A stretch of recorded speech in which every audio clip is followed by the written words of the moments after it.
Hello children, so this is your third part of your lesson, unit 3 lesson, Animal Kingdom, and in this video we will be discussing about the remaining phylums and these subphylums and classes of the coming phylums. So from in this we are completing the lesson, so please watch it very keenly. Phylum Echinodermata. So these animals, they have endoskeleton, that is they have skeletal system made up of calcareous ossicles. So the skeleton is made up of calcium carbonate, and so they are called as Echinodermata. So these Echinodermata, they are marine animals. So they live only on marine water with organ system level of organization, that is the organ system, the digestive system, the respiratory system, the excretory system, everything is well developed.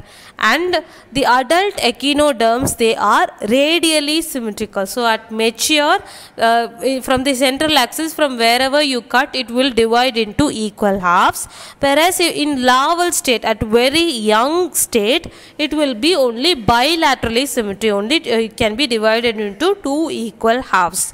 And these echinodermata, they are triploblastic, that means they have three layers: ectoderm, mesoderm and endoderm, and they are coelomate, they have true body cavity, and they have a complete digestive system, that is the mouth is present on the lower side, the ventral side, and the anus is present on the upper side. The most distinctive feature, the notable feature of echinodermata is they have water vascular system. Like sponges, water can circulate inside the body and out.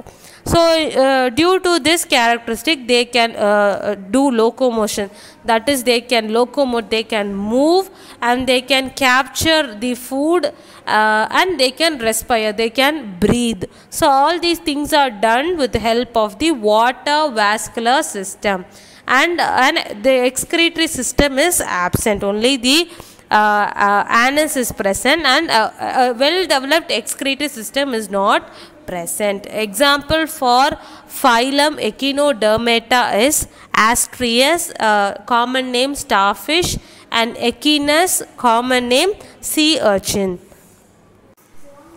Next phylum is phylum Hemichordata. So in the earlier classification, this Hemichordata, it was a subphylum under the phylum Chordata. So chordata means those animals which have backbones. So under that phylum, this Hemichordata was a subphylum. Then after that, what happened? The Hemichordata was placed under a separate phylum. So in the recent classification, this Hemichordata was placed under a separate phylum called Hemichordata. So this phylum, it consists of small group of worm-like structures, and they are all marine animals, and they have organ system level of organization. So the organ systems are well developed, and they are bilaterally symmetrical. So when it is cut, it will divide into two equal halves, and triploblastic, that is three layers. Ectoderm, endoderm and mesoderm is present, and they have a true body cavity, coelomate animals.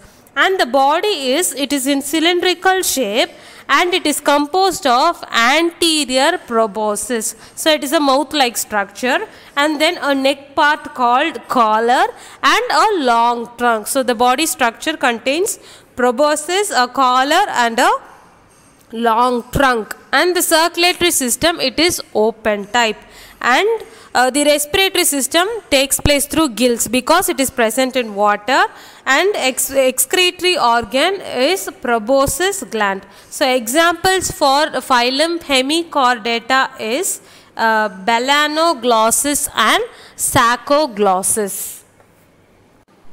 Phylum Chordata. So the animals that belong to this chordata, they have a notochord. So notochord means a backbone. So it is a rod-like structure present on the back side, that is the dorsal side of the organism, and it is made up of nerve. It is a nerve cord, and if it is an aquatic animal, it has gill slits, pharyngeal gill slits for respiration.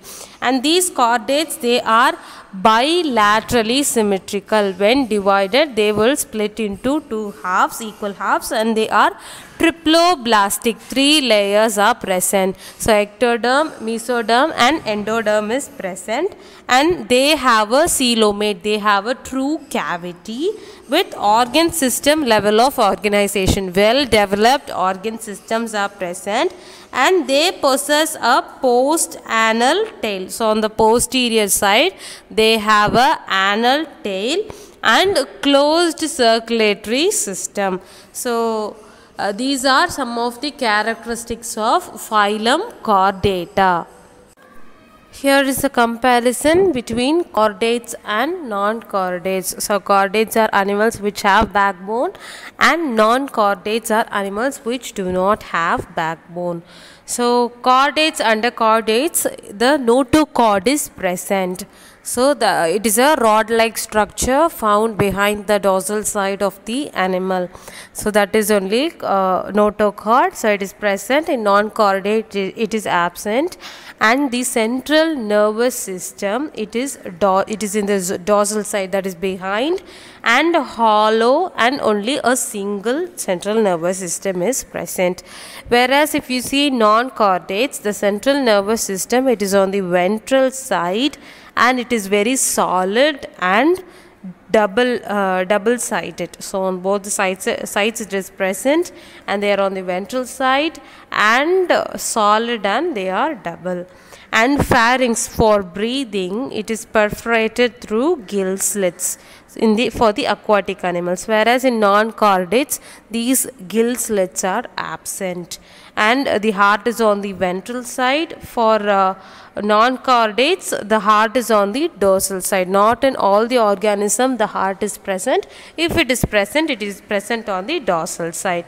And for chordates, a post-anal part, that is tail, is present. For non-chordates, that post-anal tail is absent. So these are the major differences of chordates and non-chordates. Now I am going to tell you about how this phylum Chordata is divided into.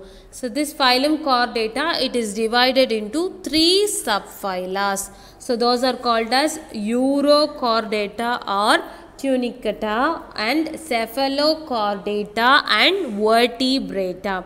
So Urochordata and this Cephalochordata, they are together called as prochordates, and they are usually in marine, that is, they survive only in salt water.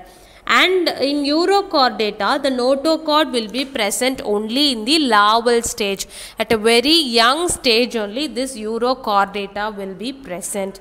Whereas if you see Cephalochordata, it will be present from the head to the tail region, and it will sustain throughout its lifetime. So example for Urochordata is Aschisia, and Cephalochordata is Branchiostoma.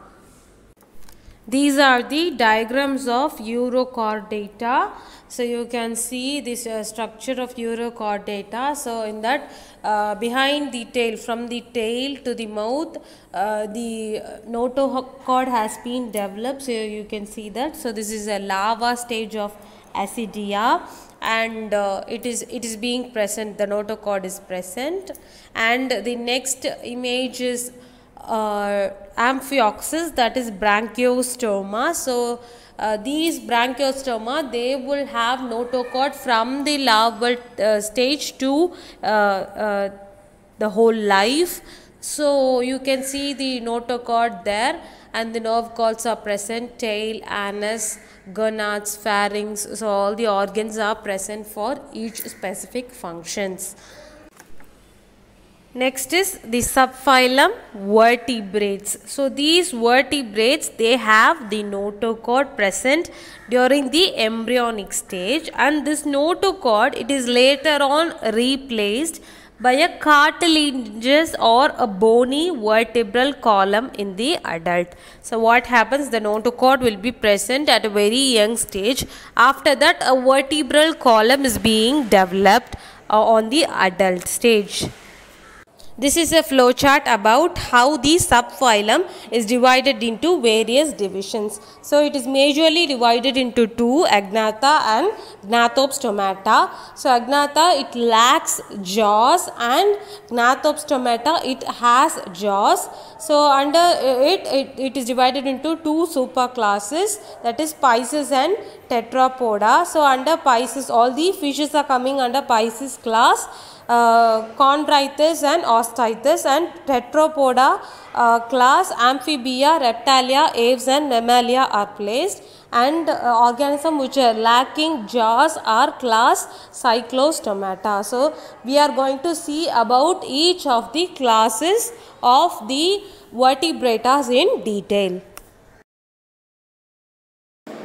The first class of vertebrata subphylum is Cyclostomata. So all the living members of the class Cyclostomata, they are ectoparasites, that is they live outside the body of the host. So they go suck up the nutrients like parasites in the fish, and they are elongated, they are very long, and they have 6 to 15 pairs of gill slits for respiration. So this cyclostomes have a circular mouth, they do not have jaws in it, and they use it for sucking.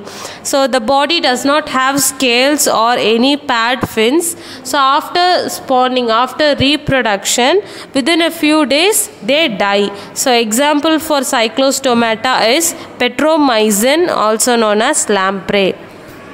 Next class is class Chondrichthyes. So they are marine animals, and they have streamlined body. And they have cartilaginous endoskeleton. So the skeleton system is present and the body is streamlined. So the mouth is located ventrally, and the notochord is there throughout its lifetime, and gill slits are present separately without operculum, that is no cover is present in the gills, and the gill slits are just present. The skin is very tough, and they have minute placoid like scales. So the teeth are also they are placoid scales, that is they are directed backwards, and the jaws are very powerful, and these animals are predators. They go hunt the animals and have their food. So some of the Chondrichthyes, they have electric organs. So for example, torpedo, they have electric organs, and some have poisonous sting, example trigon, and some are cold blooded. So they are poikilothermos, and that is they lack the capacity to have the temperature, to maintain the temperature. So that capacity is being lacked by Poikilothermus, and example trigon, stingray. Next class is class Osteitis. So it includes marine and freshwater fishes, and they have bony endoskeleton. The body is streamlined. So streamlined means the shape of the shark, it is like a bullet shape. So that shape is only streamlined, and the mouth is on the end, it is in the terminal, and they have 4 pairs of gills which is covered by an operculum. So there on the Chondrichthyes the covering was not that, but here operculum is there on each side, and the skin is covered with cycloid scales. Air bladder is present which regulates buoyancy. So buoyancy means what? It is an upward force to make the fish jump from, like the dolphin jumps. So that is only called for that only buoyancy is needed. So air bladder helps to regulate the buoyancy, and the heart is of 2 chambers, only 1 auricle and 1 ventricle is present, and these fishes are cold-blooded animals, that is they do not have a regulated temperature. So example is flying fish.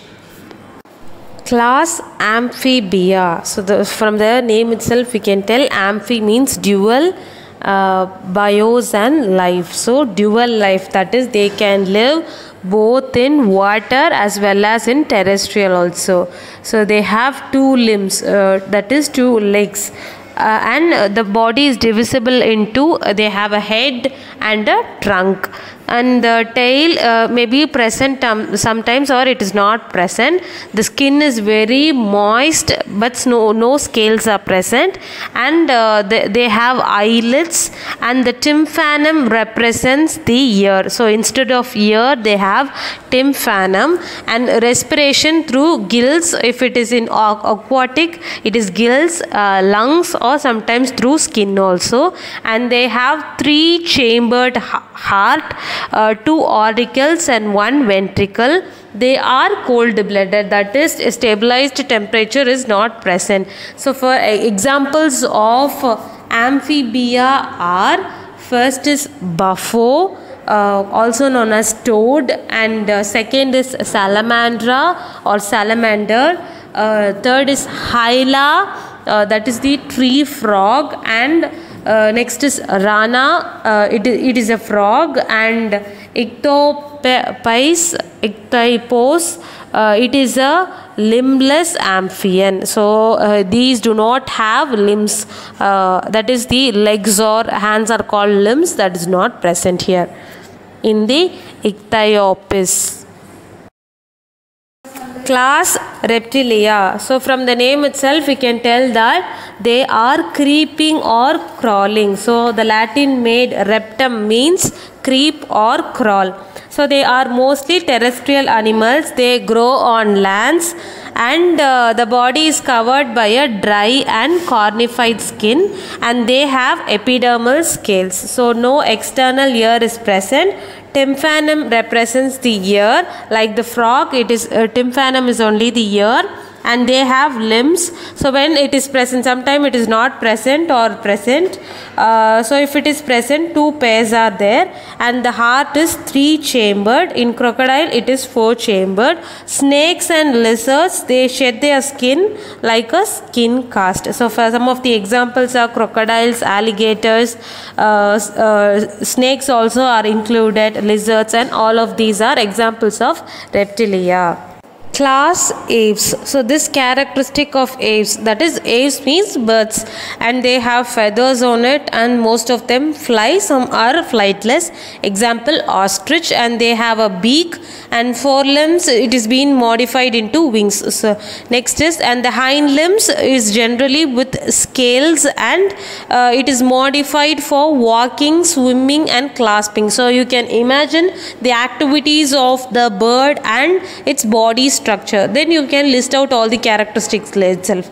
So the skin, it is very dry, and there is no glands present, except oil gland is present on the base of the tail. And digestive tract of the birds, they have additional chambers, and crop and gizzard is being present in the digestive system. And heart, it is completely 4 chambered, and they are warm blooded, that is homoiothermous animals, that is they can maintain their constant temperature. Whatever the environmental temperature changes, it will maintain its temperature, and respiration is through lungs only. So example crow, pigeon, parrot, ostrich, so all the birds are included under class aves. Next class is class Mammalia. So these Mammalia, they have variety of habitats, that is some live on deserts, some live on polar ice caps, mountains, forests, grasslands, in dark caves. So they live in different places, and some of them have adapted to fly, and some live in water.